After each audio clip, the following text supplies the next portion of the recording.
एक समान गति और असमान गति। एक समान गति को कहते हैं यूनिफॉर्म मोशंस और असमान को कहते हैं नॉन यूनिफॉर्म मोशंस। तो देखिए एक समान गति क्या होती है, यूनिफॉर्म मोशंस क्या होता है, जब कोई वस्तु समान समय अंतरालों में एक निश्चित दिशा में समान दूरी तय करती है तब वस्तु की एक समान गति कहलाती है।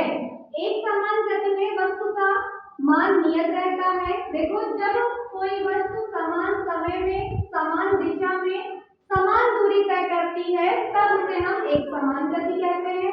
एग्जाम्पल जैसे एक बस है 10 मिनट में 20 किलोमीटर चलती है, अगले फिर 10 मिनट में 20 किलोमीटर चलती है, फिर 10 मिनट में 20 किलोमीटर चलती है, तो 10 मिनट में वो कितने किलोमीटर चलती है, 20 किलोमीटर। कितने किलोमीटर, 20 किलोमीटर।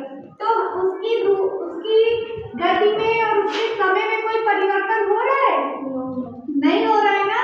और जब मतलब कि समय और गति में परिवर्तन नहीं होता तो एक ही समय में समान दूरी तय करती है तब उस गति को हम एक समान गति कहते हैं। अब दूसरा देखो क्या है, असमान गति। नॉन यूनिफॉर्म मोशन क्या होता है, जब कोई वस्तु समान समय अंतरालों में असमान दूरियां तय करती है तब वस्तु की यह गति असमान गति या परिवर्तित गति कहलाती है।